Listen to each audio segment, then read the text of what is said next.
لله نحمده ونستعينه ونستغفره ونعوذ بالله من شرور أنفسنا وسيئات أعمالنا من يهده الله فلا مضل له ومن يضلل فلا هادي له وأشهد أن لا إله إلا الله وحده لا شريك له وأشهد أن محمدا عبده ورسوله أما بعد فقد قال الله تعالى في كلامه العزيز أعوذ بالله من الشيطان الرجيم يا أيها الذين آمنوا اتقوا الله حق تقاته ولا تموتن إلا وأنتم مسلمون يا أيها الناس اتقوا ربكم الذي خلقكم من نفس واحدة وخلق منها زوجها وبث منهما رجالا كثيرا ونساء واتقوا الله الذي تساءلون به والأرحام إن الله كان عليكم رقيبا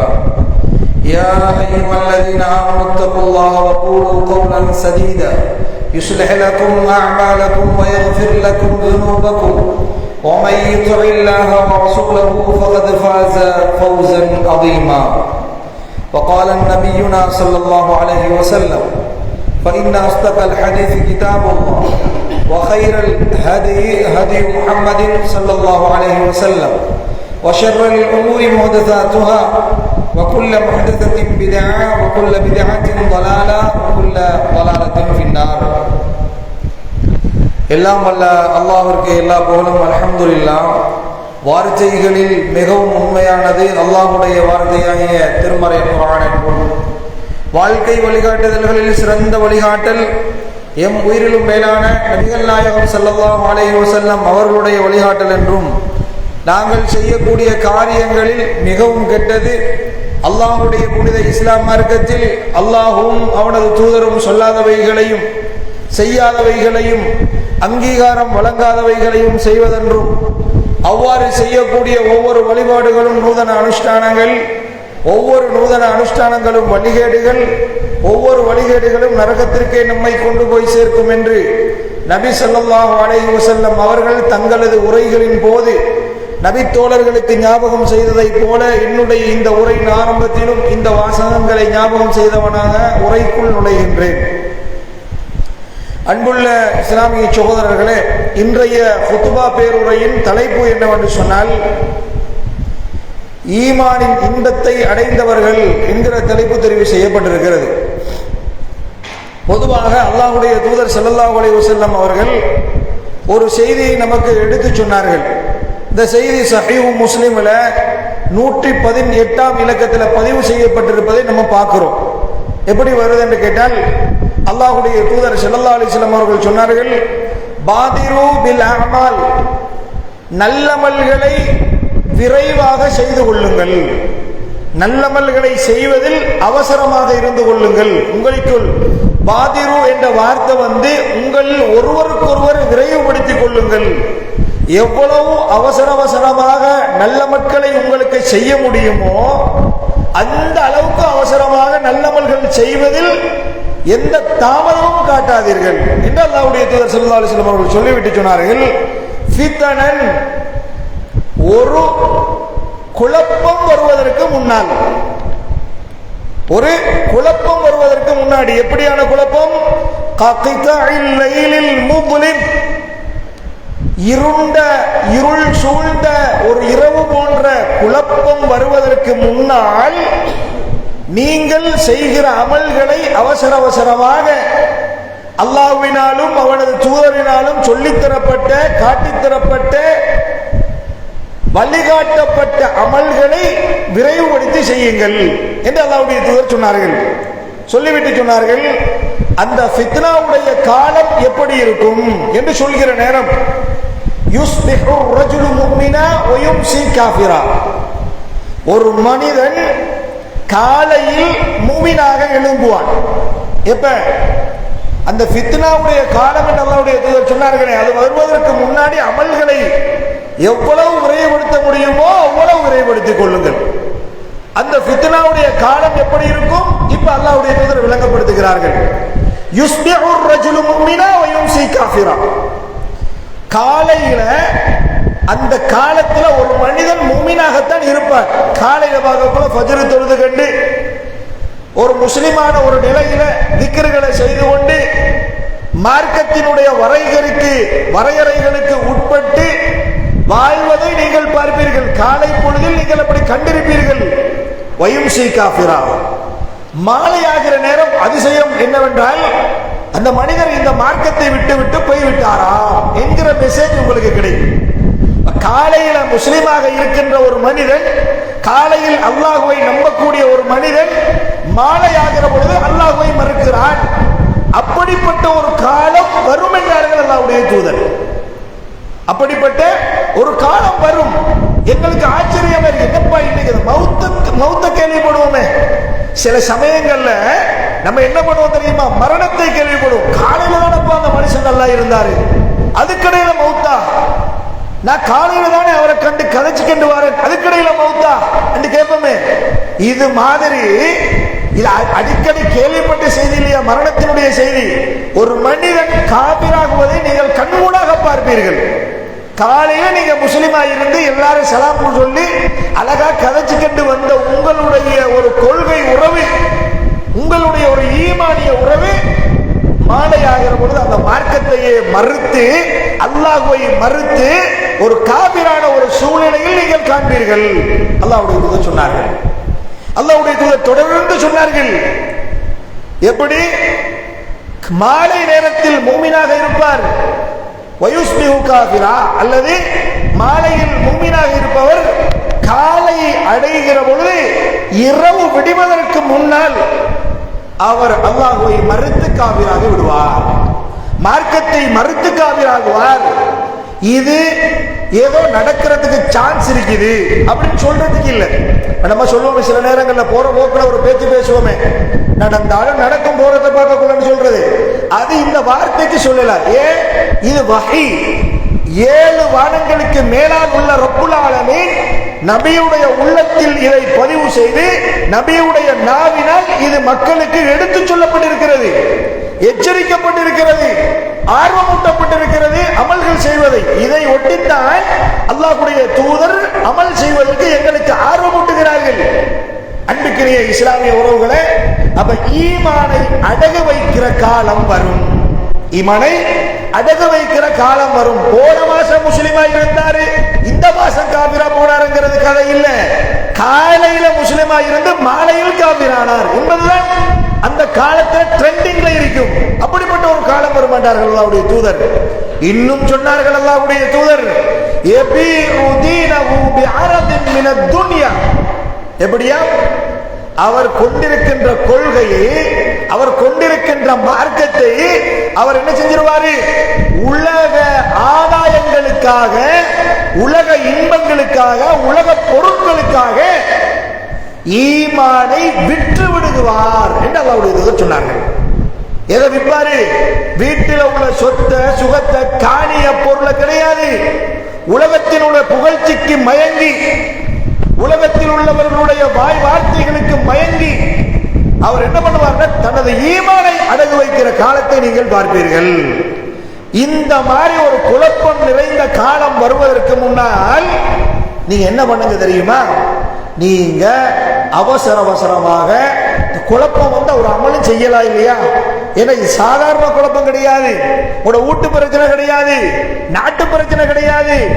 இது ஈமான், ஈமானுக்கும் ஷிர்க்குக்கும் உள்ள நடுவே உள்ள ஒரு போராட்டம். இப்படி ஒரு போராட்ட காலம் வந்தால் அமல் செய்யலுமா? அமல் செய்யலுமா? எல்லாருடைய ஈமானும் கேள்விக்குறியில வந்து நிற்கும். சும்மா யோசிச்சு பாருங்க பாபம். அன்பிக்கினிய இஸ்லாமிய உறவுகளே, அப்படி என்றால் அல்லாஹ்வுடைய தூதர் இந்த இடத்தில் ஈமான் இழக்கின்ற காலம் வருவதற்கு முன்னால் நீங்கள் அமல்கள் செய்து கொள்ளுங்கள் என்று அல்லாஹ்வுடைய தூதர் ஸல்லல்லாஹு அலைஹி வஸல்லம் அவர்கள் சொல்கிறார்கள். அன்பிக்கினியவர்களே, இந்த ஹதீஸை வைத்து இன்றைய சூழ்நிலைகளை நீங்கள் ஒப்பிட்டு பாருங்கள். இன்னைக்கு எப்படி இருக்கு? நல்லா தான் குர்ஆன் சொன்னா பேசுவாரு, நல்லா தான் மார்க்கத்தை பேசுறாரு.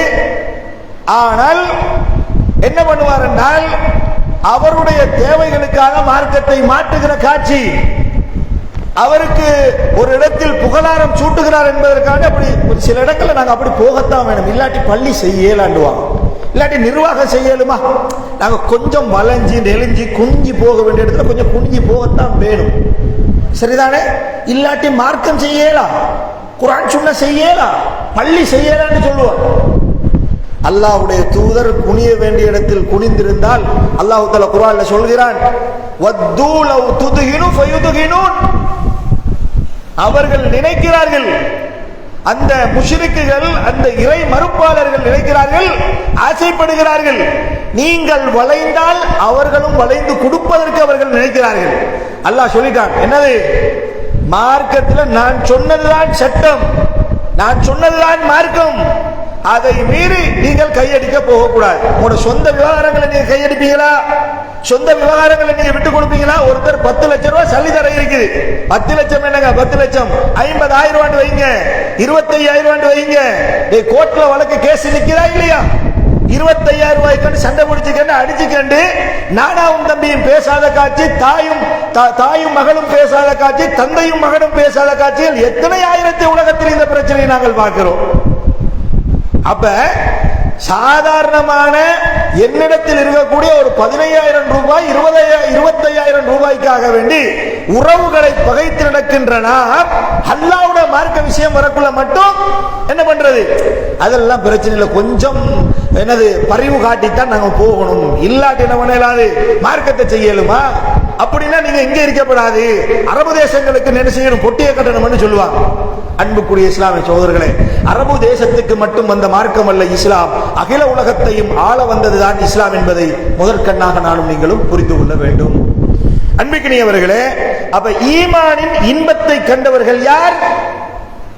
அவர்கள் கொண்டிருக்கின்ற கொள்கை, அவர்கள் ஏற்றிருக்கின்ற மார்க்கம், அவர்கள் நம்பி இருக்கிற அந்த ஈமானிய அம்சங்கள், இதெல்லாம் ஒரு காலத்தில் இப்படி ஈமான்தாரி என்று வெளியில காட்டிக் கொள்ளலாமா இல்லையா என்கிற குழப்பமான சூழ்நிலை வருகிற போதும், தங்களுடைய வியாபாரத்துக்கு தங்கடம் ஏற்படுகிற போதும், நிம்மதியாக வாழ முடியாது என்கிற சூழ்நிலைக்கு நாம் தள்ளப்படுகிற போதும், அவனுடைய மார்க்கத்தை அவன் விட்டுக் கொடுக்காமல் வெளிரங்கமாகவோ மறைமுகமாகவோ அவனுடைய மார்க்கத்தை அவன் பின்பற்றிக் கொண்டிருக்கிறான். பாருங்க, இவர்கள் ஈமானிய இன்பத்தை அடைந்தவர்கள். இது குறித்து அல்லாஹ்வுடைய தூதர் ஒரு செய்தியை சொன்னார்கள்.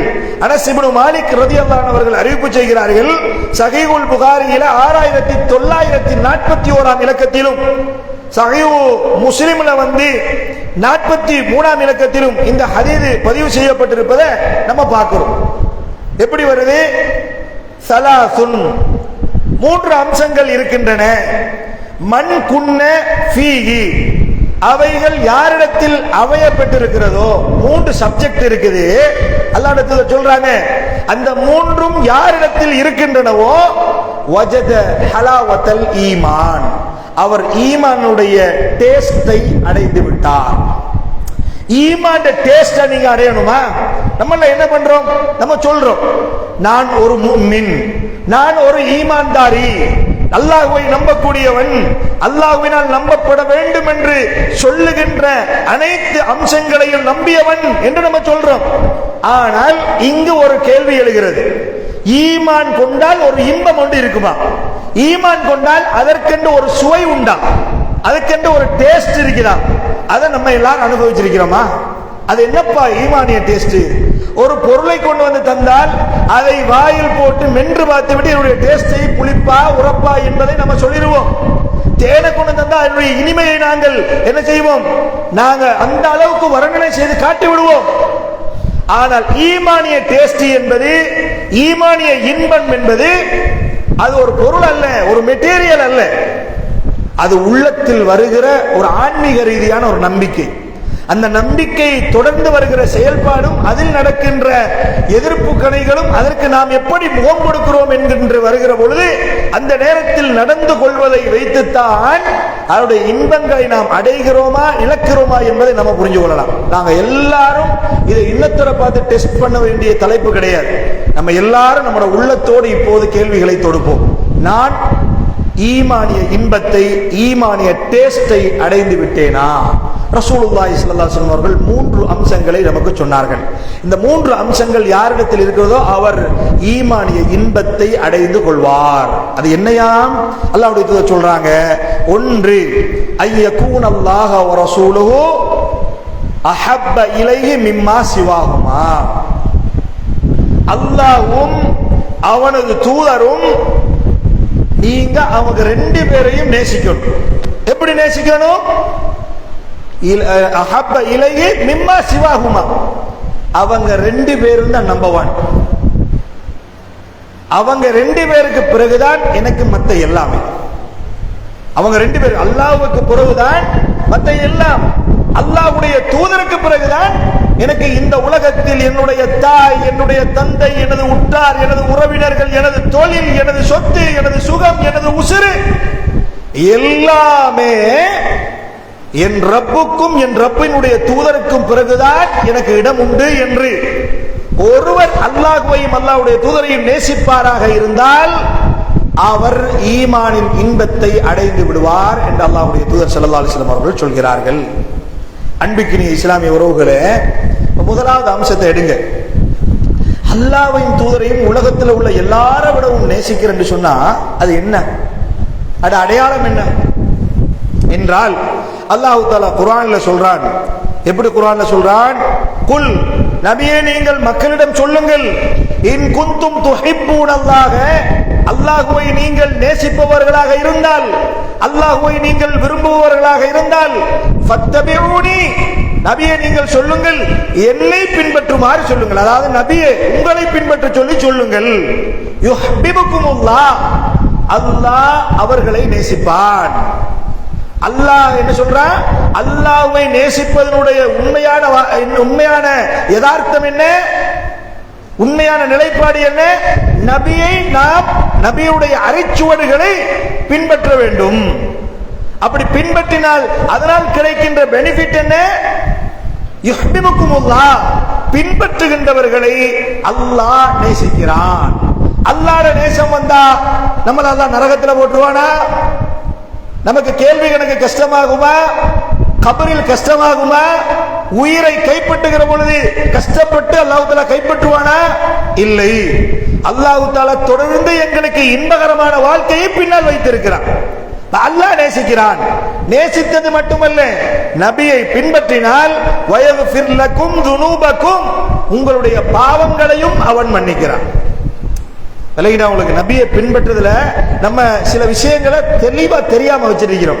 நபியை பின்பற்றவன நம்ம நினைக்கிற நன்மை மட்டும் தான் கிடைக்கும். நன்மை மட்டும் கிடைக்கிறது இல்ல, யக்ஃபிர் லக்கும் துனூபக்கும், நீங்கள் செய்கிற பாவங்களையும் அல்லாஹ் தஆலா நபியை பின்பற்றுவதன் மூலம் நீங்க அல்லாஹ் தஆலா என்ன பண்றான்? மன்னிக்கிறான் என்று அல்லாஹ் தஆலா சூரா ஆல இம்ரான்ல 31 32 வசனத்துல அல்லாஹ் தஆலா சொல்லி காட்டுகிறான். அப்ப அல்லாஹ்வையும் அல்லாஹ்வுடைய தூதரை நேசிப்பது என்றால் அல்லாஹ்வுடைய தூதரை நாம் பின்பற்ற வேண்டும். இப்ப பாருங்க, ஒரு வாலிபர் இருப்பார். சில பல பள்ளிவாயனுடைய ஜுமா உரைகளுக்கு, கிளாஸஸ்களுக்கு, பயான் நிகழ்ச்சிகளுக்கு, இஜ்திமாக்களுக்கு முழுமையாக கலந்து கொள்வார். கலந்து கொண்டு அதில் பேசப்படுகிற உபன்யாசங்கள், உரைகள் எல்லாம் அவருடைய காது வழியாக உள்ளத்தை சென்றடைந்து அவருக்கு ஒரு விதமான இன்பம் ஒன்று ஏற்படும். மார்க்கத்தில் அவர் முன்பின் சுன்னத்து தொழ ஆரம்பிப்பார். ஃபர்லான தொழுகைக்கெல்லாம் நேரத்துக்கு வந்து விடுவார். சுண்ணாக்களை பேணுவார். செருப்பணிவதிலிருந்து எச்சு துப்புகின்ற வரைக்கும் அவர் சுண்ணாக்களை பேணி எந்த நேரமும் பள்ளி புறா போல, அப்படின்னு சொல்லுவோமே, பள்ளி புறாவாட்டம், பள்ளியோட தொடர்பு, மார்க்கத்தோட தொடர்பு, எந்த நேரமும் குர்ஆன் ஹதீஸ் இப்படியே இருப்பார். குர்ஆன் ஹதீஸுக்கு முரணாக நடப்பவர்களை அவர் என்ன செய்வார்? சில இடங்கள்ல திருத்துவார், சில இடங்கள் அது குறித்து பேசுவார், விமர்சனம் செய்வார். இப்படி நிறைய பேர் நீங்க லைஃப்ல பார்க்க தான் செய்வீங்க இல்லையா? அவர் என்ன கொள்கை உறுதியோடு இருக்கிறார், ஈமானிய இன்பத்தை, ஈமானிய உறுதியோடு இருக்கிறார், நபியை நேசிக்கிறார். அவருடைய அடையாளம் என்ன? சுன்னாக்கள் அவருடைய வாழ்க்கையில் வெளிப்படும். நபியை நேசிப்பது, நபியை பின்பற்றுவது என்றால் என்ன? சுன்னாக்கள் அவருடைய வாழ்க்கையில் வெளிப்படும். எப்படி வெளிப்படும்? தாடியை வைப்பார். தாடி எதற்காக வேண்டி பாப்பா வச்சிங்கன்னு கேட்ட என்ன சொல்லுவாரு? இது எனது நபிகள் நாயகம் ஸல்லல்லாஹு அலைஹி வஸல்லம் வழிமுறை, அவரை நான் நேசிக்கிறேன், அதனால் நான் தாடி வைக்கிறேன் என்பார். அவரை நான் நேசிக்கிறேன், எனது தூதர், எங்கள் தலைவர் எங்களுக்கு தாடி வளர்க்குமாறு சொன்னார்கள், அவருடைய சொற்களுக்கு கட்டுப்பட்டு அவரை நான் நேசித்து நேசத்தின் அடையாளமாக எனது முகத்தில் நான் தாடியை வைக்கிறேன் ஒரு வாலிபர் சொல்லுவார். திருமணத்தில் வரதட்சணை திருமணங்களில் கலந்து கொள்ள மாட்டார். திருமணத்தில் ஆண் பெண் கலந்து அனாச்சாரம் நடக்கிற திருமணத்தில் கலந்து கொள்ள மாட்டார். மியூசிக்கல் ஷோ போன்று நடக்கிற திருமணங்கள்ல கலந்து கொள்ள மாட்டார். அதே போல பெண்களை ஆண்களுடைய கண்களுக்கு விருந்தாக காட்சி பொருளாக மாற்றப்படுகிற திருமணங்களில் கலந்து கொள்ளாமல் இருப்பார். இவ்வளவு பேணுதலாக இருப்பார். இவர் கொள்கை உறுதி உள்ள ஈமானிய உறுதி உள்ள ஒரு மனிதராக கணிக்கப்படுவார் சமுதாயத்தில் இந்த வாலிபர்.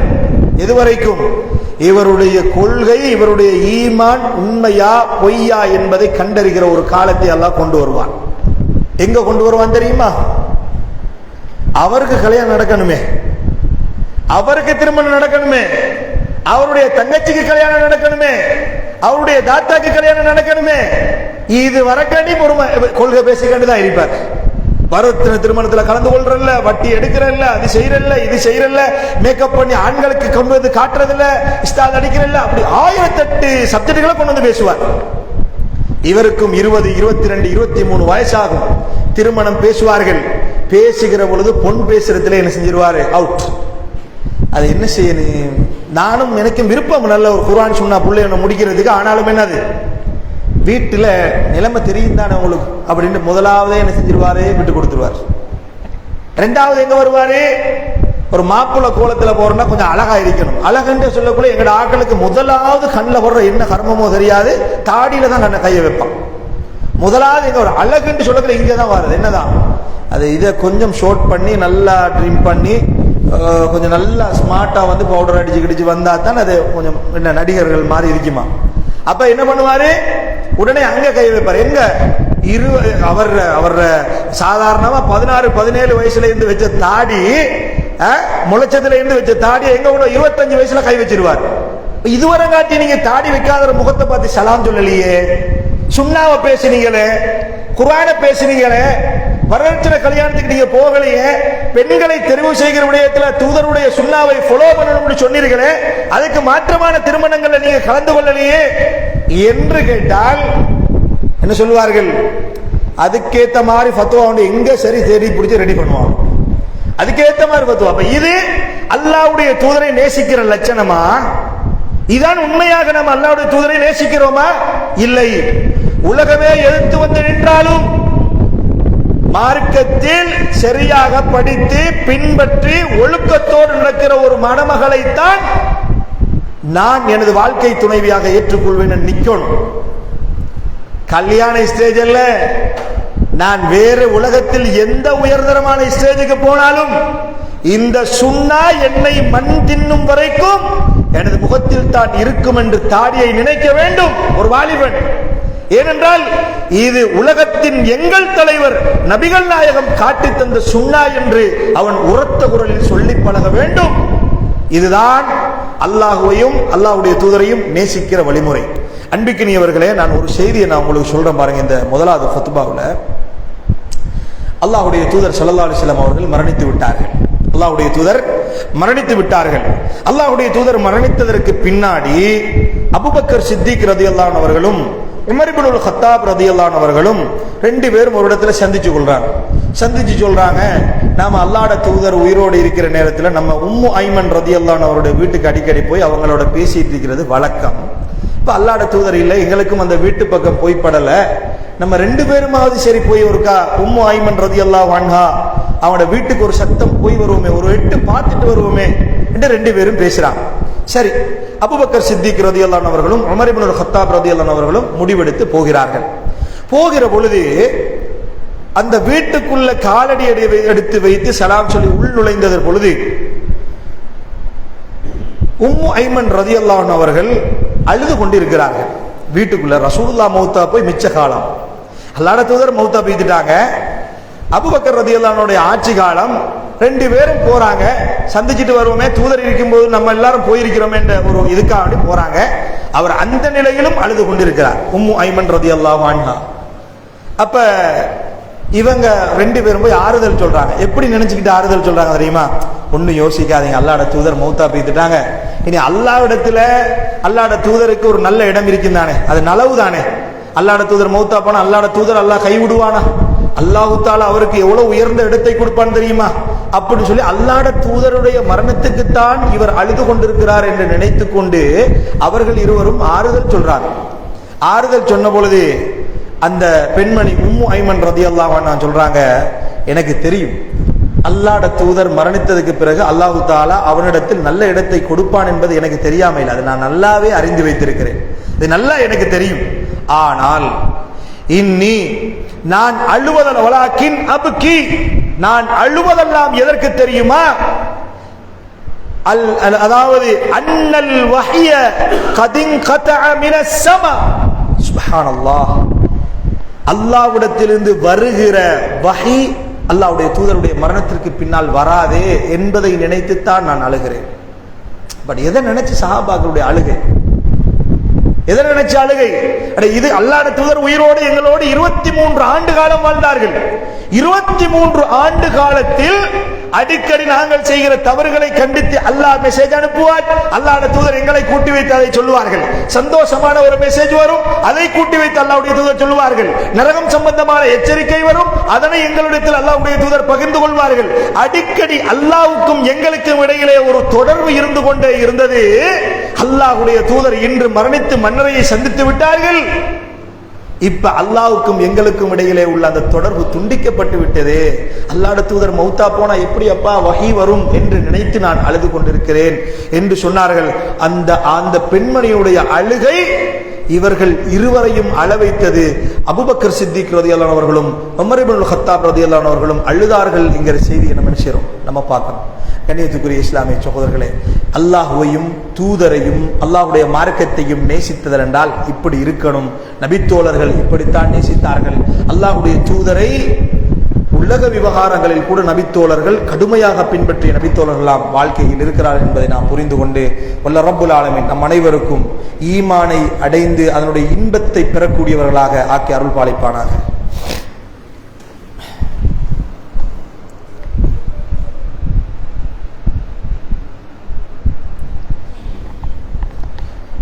இன்னல் ஹம்துலில்லாஹ் வஸ்ஸலாத்து வஸ்ஸலாமு அலா ரசூலில்லாஹ் முஹம்மது இப்னு அப்துல்லாஹ் அம்மா பஅத். அன்புக்கினிய இஸ்லாமிய உறவுகளே, நாம் முதலாவது உரையில் ஈமானிய இன்பத்தை அடைந்தவர்கள் யான்கிற தலைப்பின் கீழால் நாம் என்ன பண்ணிட்டோம்னு கேட்டால், அல்லாஹ்வையும் அல்லாஹ்வுடைய தூதரையும் நேசிக்க வேண்டும், எப்படி நேசித்தார்கள் நபித்தோழர் என்கிற செய்திகள் எல்லாம் நாம் தொடராக பார்த்து கொண்டு வருகிறோம். அந்த தொடரில் அடுத்ததாக அல்லாஹ்வுடைய தூதர் ஸல்லல்லாஹு அலைஹி வஸல்லம் அவர்கள் சொன்னார்கள், வஐ யக்ரஹ ஐ யஊத ஃபில் குஃப்ரி கமா யக்ரஹு ஐ யகுத, அதாவது வஐ யுஹிப்பல் மர்அ லா யுஹிப்புஹு இல்லா லில்லாஹ். அதாவது இரண்டாவது ஈமானுடைய இன்பத்தை அடையக்கூடிய இரண்டாவது அம்சம் என்ன தெரியுமா? நாம் ஒருவரை நேசிக்க வேண்டும். நாம் ஒருவரை நேசிக்க வேண்டும். அது எதற்காக நேசிக்க வேண்டும் என்றால் அல்லாஹ்விற்காக நாம் நேசிக்க வேண்டும். நம்ம ஒருவரை விரும்பினால், ஒருவரை நேசித்தால் அவருடைய ஈமானிற்காக, அவருடைய இஹ்லாஸிற்காக, அவருடைய நன்னடத்தைக்காக, மார்க்கத்தை பின்பற்றுவதன் பேணுதலுக்காக நம்ம நேசிக்கணும். இந்த மனிதர் ஈமானிய இன்பத்தை அடைந்து கொள்வார் என்று அல்லாஹ்வுடைய தூதர் ஸல்லல்லாஹு அலைஹி வஸல்லம் அவர்கள் இரண்டாவது அம்சத்தை சொன்னார்கள். இப்ப நாம யோசிப்போம், நம்மளோட வாழ்க்கையில எத்தனையோ பேரை நாங்க உயிர் நண்பன் அப்படின்னு சொல்றோம். எப்படி சொல்றோம்? உயிர் தோழர், அவனுடைய பெஸ்ட் ஃப்ரெண்ட், என்னுடைய அப்படி நெருக்கமான நண்பர், நீண்ட கால நண்பர், சிறுவயது நண்பர், வகுப்பு நண்பர், மதர்சாவுல, அதே மாதிரி கெம்பஸ்கள்ல, பாடசாலைகள்ல, ஊர்ல நாங்களும் அவரும் தான் எல்லா காரியங்களையும் செய்து முடித்திருக்கிறோம் என்று சொல்கிற அளவிற்கு நமது நட்பு வட்டாரங்கள் இருக்கும். இப்ப இது ஈமானுக்குரிய நட்பா இல்லையா என்பதை ஒரு கணம் நாம யோசிக்கணும். தொழில் ரீதியான நட்பு வைக்கலாம், பிரச்சனை கிடையாது, தொழிலுக்கான ஒரு தொழில் ரீதியான ஒரு தொடர்பு. ஆனால் உயிர் நண்பன் என்று சொல்கிற நேரத்தில் ஒருவரை உயிருக்குயிராக நேசித்தல் என்கிற அடிப்படையில் பார்க்கிற பொழுது அது அல்லாஹ்விற்காக வேண்டித்தான் அந்த நேசம் இருக்க வேண்டும். நம்முடைய நேசம் அப்படியே இருக்கு. எத்தனையோ பேருடைய நட்பு பணம் இல்லாம போனா இல்லாம போயிடும். சொல்லுவாங்களே, சொந்தமும் பந்தமும் பணம் இருக்கும் வரைத்தான் என்று சொல்லுவாங்க. உண்மைதான். நிறைய பேருடைய அன்பு, நிறைய பேருடைய இவர்களுடைய நேசம், பாசம், பரஸ்பரம் எல்லாம் எங்க இருக்கும்? ஒருவருக்கு சொத்து இருக்கும் வரைக்கும், அவருடைய பணம் செல்வாக்கு இருக்கிற வரைக்கும். செல்வாக்கு குறைந்தால், பணம் குறைந்தால், சொத்துக்கள் குறைந்தால், மெல்ல மெல்ல மெல்ல மெல்ல நம்மளுடைய நட்பு உறவுகள் எல்லாம் எதெல்லாம் உயிர் நண்பர்கள் நம்மளை கட்டி அணைத்து முத்தமிட்டு கொண்டார்களோ அவர்களை நாங்கள் மெல்ல மெல்ல எங்களை விட்டு அகலுவதை நாம் என்ன செய்வோம்? பார்ப்போம். அப்ப இது அல்லாஹ்வுடைய தூதர் சொன்ன நட்பு கிடையாது. உசுரே போனாலும் நம்மோடு நமது மார்க்கத்திற்காக, நமது ஈமானுக்காக, நமது அல்லாஹ்வை நேசிக்கின்ற அந்த இஸ்லாமிய கொள்கைக்காக ஒருவர் நட்புறவு கொள்கிறார்களே. அன்பிற்குரிய இஸ்லாமிய உறவுகளே, இந்த இடத்தில் நான் உங்களிடத்தில் சொல்ல விரும்புகிறேன், அதுபோல ஒரு உறவை ஒரு நாளும் நீங்கள் இழந்து விடாதீர்கள். அந்த உறவுகளை ஒரு நாளும் நீங்கள் இழக்காதீர்கள். அவர்கள் நிச்சயமாக உங்களோடு இருப்பார்கள். ஏன் தெரியுமா? அவர்கள் நேசித்தது உங்களுடைய சொத்துக்களுக்காக, உங்களுடைய செல்வங்களுக்காக, உங்களுடைய உலக ஆதாயங்களுக்காக அல்ல. அவர்களுடைய நேசம் உங்களுடைய மார்க்கத்துக்காக இருந்தால் ஒருபோதும் அந்த நட்புறவுகளை நீங்கள் ஒதுக்கி தள்ளிவிடாதீர்கள். அவர்கள்தான் உங்களுடைய உண்மையான நண்பர்கள். அப்ப நம்ம ஒரு மனிதனை நேசித்தல் என்றால், ஒரு மனிதனை நாங்கள் விரும்பினால் மார்க்கத்திற்காக, அல்லாஹ்விற்காக அந்த விருப்பம் இருக்க வேண்டும். சுய லாபத்திற்காக இருக்கக்கூடாது. இன்னைக்கு அப்படித்தான் இருக்கும். சுய லாபங்களுக்காக, சுயமான இதுக்காக வேண்டிதான் என்ன செய்வார்கள்? அவர்களுடைய அந்த நட்புறவும், அந்த நேசமும், அந்த பாசமும் இருப்பதை நம்ம பார்க்கிறோம். அடுத்ததாக அல்லாஹ்வுடைய தூதர் ஸல்லல்லாஹு அலைஹி வஸல்லம் அவர்கள் சொன்னார்கள், வ ஐ யக்ரஹ ஐ யஊத ஃபில் குஃப்ரி கமா யக்ரஹு ஐ யுக்தஃப ஃபின் நார். மூன்றாவதாக அல்லாஹ்வுடைய தூதர் ஸல்லல்லாஹு அலைஹி வஸல்லம் அவர்கள் சொன்னார்கள், அவர் அல்லாஹு தஆலா அவரை இறை மறுப்பான கொள்கையை தெளிவுபடுத்தி அதிலிருந்து அவரை காப்பாற்றியதற்கு பின்னால், இறை மறுப்பு கொள்கையில் இருந்து ஒருவரை அல்லாஹ் காப்பாற்றியதற்கு பின்னால் மீண்டும் அந்த இறை மறுப்புக்கு போதல் என்பது, செல்லுதல் என்பதை அவர் நெருப்பில விழுவது போன்று வெறுக்கணும். அல்லாஹ்வுடைய தூதருக்கு மாறு செய்வதை, அல்லாஹ்வுக்கு மாறு செய்வதை, மார்க்கத்தில் அனாச்சாரங்கள் செய்வதை, பிதாக்கள் செய்வதை, பிழைகள் செய்வதை, திட்டமிட்டு மார்க்கத்தில் அல்லாஹ்வுக்கும் அல்லாஹ்வுடைய தூதருக்கும் மாறு செய்கிறவர்களை, அந்த காரியத்தை செய்வதை நெருப்பில் வீழ்ந்தால் எப்படி சுடுமோ, அதுக்கு எப்படி நாங்கள் பயப்படுவோமோ அப்படி நாங்கள் அதை வெறுக்கணும். நெருப்புல உருவத்தை நேசிப்பானா? விருப்பான். அப்ப அது போல அனாச்சாரங்கள் செய்வதை, அல்லாஹ்வுக்கு மாறு செய்வதை, மார்க்கத்தில் புதுமைகளை கண்டுபிடித்து இபாதத்துகள் என்று செய்வதை நாம் வெறுக்க வேண்டும். அது குஃப்ரு. அல்லாஹ்வுக்கு மாறு செய்வது குஃப்ரு. அதிலே நாம் செய்வதை என்ன செய்யணும்? வெறுக்கணும். இந்த மூன்றும் யாரிடத்தில் இருக்கின்றதோ அவர் ஈமானிய இன்பத்தை, வஜத ஹலாவத்தல் ஈமான், அவர் ஈமானின் இன்பத்தை அடைந்து கொண்டார் என்று நபிகள் நாயகம் ஸல்லல்லாஹு அலைஹி வஸல்லம் அவர்கள் சொல்கிறார்கள். நம்ம மூணாவது பார்த்த விஷயத்தை நம்ம சுருக்கமா பார்ப்போம் அப்படின்னு கேட்டா, நீங்க பாருங்க, இன்னைக்கு நமக்கு நல்லாவே மார்க்கம் தெரியும். யாருக்கும் முந்திக்குள்ள காலம் மாதிரி கிதாப் வசதி இல்லை. இந்த இமாம் புகாரி ரஹிமஹுல்லாஹ் காலம் போல, இமாம் ஷாஃபி ரஹிமஹுல்லாஹ் காலம் போல, அதற்கு முன்னால் வாழ்ந்த நல்லறிஞர்கள், நல்ல மக்களுடைய காலம் போல கிதாப் வசதி இல்லை, இணையதள வசதி இல்லை, மார்க்கத்தை படிக்கிறது கஷ்டம், காஞ்ச ரொட்டி துண்டோட தான் பயணம் போனாங்கன்றலாம் வரலாறுல நம்ம படிச்சிருவோம். ஆனா இன்னைக்கு அப்படியா? இன்னைக்கு நாங்க பாவிக்கிற கோஸ்ட்லி போன் இருக்குதானே, உயர்தரமான போன், அதுல நீங்க பிளே ஸ்டோருக்கு போனாலே புகாரி இருக்குது, முஸ்லிம் இருக்குது, இன்னொரு என்ன மார்க்கத்தை படிக்கின்ற ஆதாரபூர்வமான நூட்கள் எத்தனையோ மொழிபெயர்க்கப்பட்டு இன்னைக்கு சாஃப்ட்வேராக நமக்கு வந்துட்டது. ஆனா அதை தவிர மற்ற எல்லா போனுக்குள்ள இருக்கு. புகாரியை தவிர, முஸ்லிமை தவிர, திருமறை குர்ஆனை தவிர, தர்ஜமாவை தவிர, ரஹீக் அல் மக்தூமை தவிர, இந்த மாதிரியான மார்க்கத்தை தெளிவாக படிக்கிற புத்தகங்களை தவிர மற்ற எல்லா அனாச்சாரம் நம்மளோட போனுக்குள்ள வந்தாச்சு இல்லையா? அப்ப மார்க்கம் தெரியான்னு யாருக்கும் சொல்ல இயலாது. மார்க்கம் தெரியும், நாம தேடி படிக்கல. தெரிஞ்ச மார்க்கத்தை உண்மைதான், துவா இல்லதான், குனூத் இல்லதான், கியாமுல் லைல் 8 ரக்காத் தான், புகாரில நானே படிச்சிருக்கிறேன் தானே, ஹதீஸ்ல வருது தானே, அவங்க சொல்றதுல என்ன பிழை இருக்குன்னு நம்ம சொல்லுவோம். ஆனா நோன்பு காலம் வந்தவொடனே பெல்டி அடிச்சிருவோம். என்ன செய்வோம் தெரியுமா? உடனே மாற்றம். எப்படி மாற்றம்? என்ன செய்ய, நீ சமூகம் போக்குல நம்ம சில ஆட்கள் சில பழமொழியும் இதுக்கு வச்சிருப்பாங்க. எப்படியான பழமொழி? என்ன பழமொழி என்றா, பாம்பு தின்ற ஊருக்கு போனா நடுத்துண்டு நமக்கு இருந்துடணும், அங்கிட்டும் இல்லை இங்கிட்டும் இல்லை, சாமி எந்திரணும், ரெண்டு பேரையும் சமாளிச்சுக்கணும். ரைட்டா? இது என்ன ரெண்டு தோணியில கால் வச்சு சரி வருமா? சொர்க்கம் போகலாமா? ரெண்டு தோணியில கால் வச்சு சொர்க்கம் போகலாமா?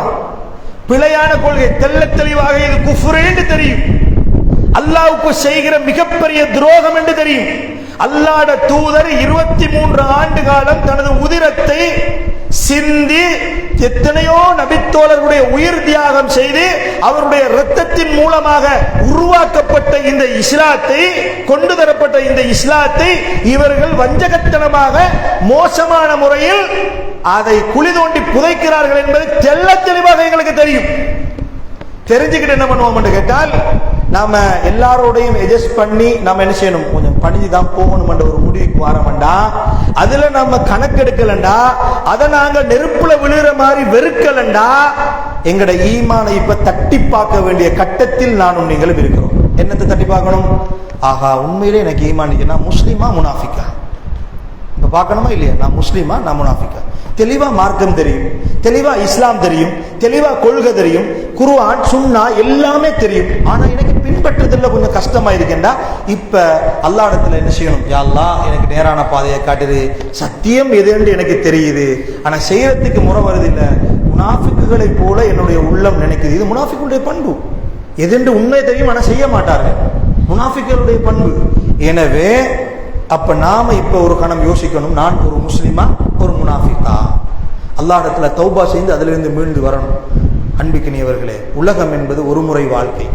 50 வருடமோ 60 வருடங்களோ 70 80 90 100 மிஞ்சி மிஞ்சி போனா 100 வருஷம் ஒருத்தன் வாழ்ந்தான்னு கேள்விப்படுவீங்க. அதுக்கு மேல சந்தோஷமா உற்சாகத்தோட வாழ்ந்த நம்ம கேள்விப்படுவோமா? இல்லை. அதற்கு பிறகு நம்மோடு யார்? அதுக்கு பிறகு நம்மோடு யார்? ஒரு 2 லட்சம் கடன் பட்டுட்டு நீங்க நேசிக்கின்றவர்கிட்ட போய் கேளுங்க பாப்போம், அப்ப அவருடைய உண்மையான சுயரூபங்களை நீங்கள் கண்டுகொள்வீர்கள். கபருக்கு போன பிறகு உங்களோடு யார் வருவது? கபருக்கு போன பிறகு நம்மோடு யார் வருவது? மஹ்ஷர் மைதானத்தின் விசாரணையில் நமக்கு தோழராக நிற்பது யார்? சிராத்தினும் பாலத்தை கடப்பதற்கு உதவுவது இந்த உலகத்தில் யாருடைய முகத்தாச்சனைக்காக வேண்டி குஃப்ரையும் ஷிர்கையும் பிதஅத்தையும் செய்து கொண்டு அல்லாஹ்வையும் அல்லாஹ்வுடைய தூதரையும் எதிர்த்து நின்றோமோ அவர்கள் எல்லாம் வருவார்களா? அவர்கள் எல்லாம் மஹ்ஷர் மைதானத்தில் எங்களுடைய அந்த சிராத் என்கிற பாலத்தை கடப்பதற்கு உதவுவார்களா? மண்ணறையில் தனியாக நீங்கள் செல்கின்ற இடம், அல்லாஹ் மட்டும்தான் உங்களோடு இருப்பான். அல்லாஹ்வுடைய உதவியை தவிர வேற எந்த உதவியும் உங்களுடைய கபருக்கு வராது என்று இருக்கிற போது இவர்கள் வந்து உங்களுடைய இருள் சூழ்ந்த கபருக்கு வெளிச்சம் தருவார்களா? நெருக்கிக் கொண்டிருக்கிற கபருக்கு விசாலத்தை ஏற்படுத்துவார்களா? மறுமையில் கேள்வி கணக்குக்கு இலகுவான பதில் சொல்கிற முறையில் அல்லாஹ்விடத்தில் ஷஃபாஅத் செய்வார்களா? அல்லாஹ்வுடைய தூதரை தவிர வேற யாரும் நமக்கு ஷஃபாஅத் செய்வதற்கு எந்த உரிமையும் கிடையாது. நாம் செய்கிற அமல் அல்லாஹ்வுடைய அருள் இல்லை என்றால் நமது மறுமை நிலை மிக மோசமாக இருக்கும் என்பதை புரிந்து கொண்டு வல்ல ரப்புல் ஆலமீன் எனவே நம்ம எல்லாரையும் நரகண்ட படுகொலியிலிருந்து பாதுகாக்க வேண்டும். ஈமானை தெளிவாக படித்து அதனுடைய இன்பத்தை அடையக்கூடிய பாக்கியத்தையும் அல்லாஹ்வுக்காக வேண்டியே இந்த உலகத்தில் வாழ்ந்து நமது இன்னுயிரை துளைக்க வேண்டும் என்கிற ஒரு உன்னதமான நோக்கத்தோடு வாழ்ந்து மரணிக்க வேண்டும் என்பதை புரிந்து கொண்டு அல்லாஹ் ரப்புல் ஆலமீன் நம் அனைவரையும் பொருந்திக் கொள்வானாக. அகூலு கௌலி ஹாதா வஸ்தக்ஃபிருஹு இன்னஹு ஹுவல் கஃபூருர் ரஹீம்.